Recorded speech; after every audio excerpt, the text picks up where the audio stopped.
روز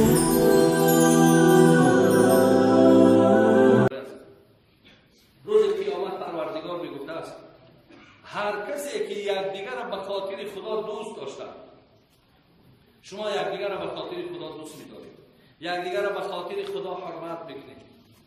خب روز قیامت پروردگار میگفته است در منبرهای از نور میشینانم، منبرهای از نور، چنان منبر زیبای برای اینها تیار میکنم که حتی پیغمبرها و شهیدها میگه تمنای همین منبر را میکنن.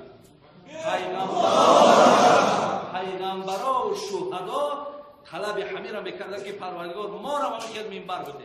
همین منبری که به این بنده داده، این بنده به چی سبب یافت منبر؟ به سبب آن که در دنیا برادر مسلمانش دوست می‌داشت، به قدر برادر مسلمانش میرسید، برادر مسلمانش هیچ وقت به چشم حقارت نگاه نمیکرد، هیچ وقت آزارش نمیداد. ولی ببین همین اصطلاحایی که امروز برآمده، برادر از بین شما برآمد، یکی پدستوید، یکی کیدت، یکی فلان دیگر، همه از بین شماها برآمد که یکدیگر برادرای مسلمان تانه در دست مردمی که غیر مسلمان های تا این اندازه بیرحمی که در دست اونها میفروشه. برادری عزیز، حتی پیغمبر خدا میگه المسلم اخو المسلم. ای برادرها میگه نابسته از کدام منطقه یک درد بدبختی دیگری ما نمیم، محلگرایی ما محلگرایی با داریم، تو فلانی ای از فلانی ای فلان ای دیگر ای بدبختی ما. ای برادر عزیز، هم تا پیغمبر نازنین ما را میگه مسلمان برادر مسلمان، المسلم اخو المسلم لا یظلمو ولا یسلمو. میگه مسلمان باید ظلم نکنه، مسلمان در دست غیر مسلمان تسلیم نکنه. فمن کان فی حاجت اخی، سخن پیغمبر ما برادر عزیز، سخن صحیح، ایتا یگان افسانه و یگان روایتی که در اون شبهه باشه نه. فمن کان فی حاجت اخی کان الله فی حاجته. پیغمبر میگه کسی که حاجت یک برادر مسلمان شب برآورد، خدا میگه حاجت برار تو من حاجتی تو را میبرم. و من فرج عن مسلم کربتا فرج الله عنه بها کربتا من کرب یوم القیامه. پیغمبر خدا میگه کدام مؤمنی که در دنیا یک برادر در سختی میبینه، در مشکلات میبینه، از همون سختی بیرونش میکنه، خدا میگه روز قیامت سختی های قیامت از بالای سر دور میکنم. و من ستر مسلما ستره الله یوم القیامه. اگر تو عیب یک برادر مسلمان تا پوشانی، من عیب تو را در روز قیامت میپوشانم. خواهی که تو را رتبه ابرار رسد. ابرارها برادر عزیز، این الابرار لفی نعیم قرآن میگه ما همه نوش نعمتی قرآن برای ابرارها دادگیم، برای نیکوکارها. اگر شما میگه خواهی که همون درجه را بیاری، خواهی که تو را رتبه ابرار رسد، مپسند که کس رازی تو آزار رسد، خواهی که پول صراط آسان گذری، آزار دل هیچ مسلمان مطلع.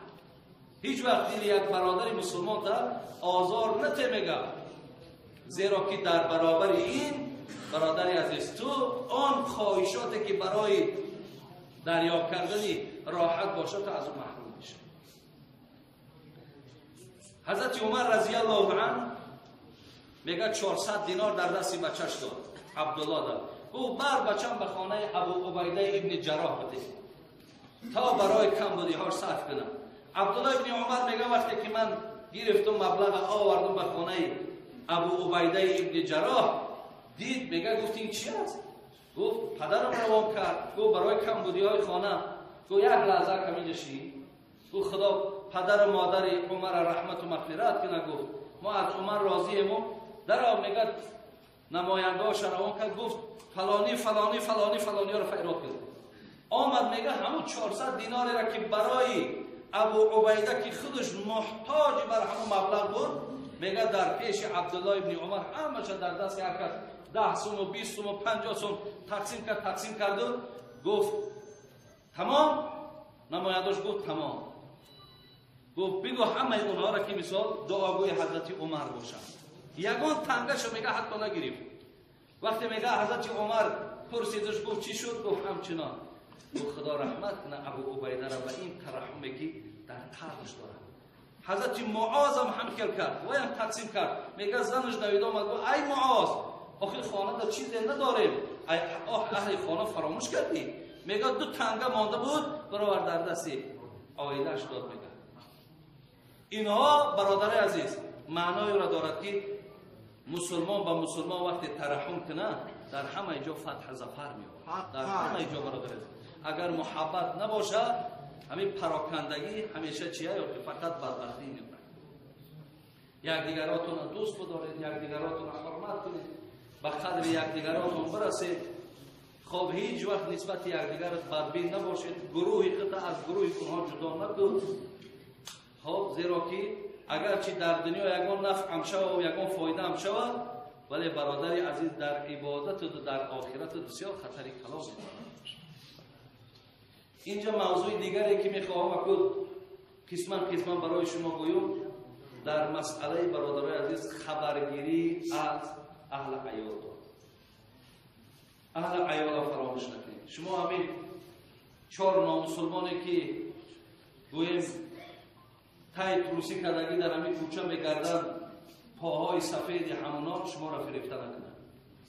من از جوانای تاجیک خودمان شنیدم که داملا آلی اگر آدم زنی روسی بگیره دیگر زنی تاجیکیش فراموش میکنه. ایره همین تا بمزه کده گفته سر بزاو. این مسئولیت ما، این دینداری ما، این عقیده ما برادر عزیز. این چیزا را که ما احساس میکنیم میگه گندش بچه آچهش دیو نشون بده. او چی میداند که مثال آن چیزی را که ما درک داریم آلی بچه تو هیچی را درک نداریم. آلی تو هیچی را نمیفهمی. آلی تو کایها غلام در اوشیدگی خود درک نداریم. فقط هم یک جاگه خواب تا میدانیم تمام. تاجیکای ما میگفتن مرده با کفن سفید شادی دارد لیک ای عذابی گور درک نداره. با کفن سفید شادی میکنه ولی ای عذابی گور درک نداره. آلی او را دیده با او سر سیکه و سرخی و دیگر خب میگه خدا مرا داد، نه ترا خدا زد خدا ترا دادگی ترا خدا دادگی نگو دادر عزیز. زیرا که ترا حیبت تگیرف نم تگیرف. و ما تاجیکا برادران عزیز بینید در تمام جا با دعوا هم داریم که ما هویت داریم، ما حسی دینی ما یک طرف حسی ملی هم داریم، ولی وقتی در یک نفری که آخر هیچی از او یگان نفع برای تو در حیاتت نمیرسه و قیامتت نمیرسه، تو در آمده خود به دست خودت غلام کردی. غلام کردن یک طرف تو از اهل عیال خودت فراموش کرده. تو میدونی که اونها وقتی شما امام غزالی را پیش از آمدن خواندم میگه حق زن به گردن مرد همیه که در 4 روز یک بار باید خانه‌داری کنه. در 4 روز باید میگه بزنش یک بار خانه‌داری کنه. این حق زن به گردن مرد که میگه.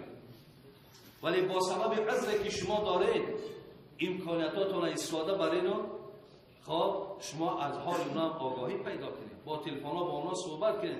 مراجعت‌های خوب کنید. با اونا صحبت‌های بسیار نرم و ملایم کنید.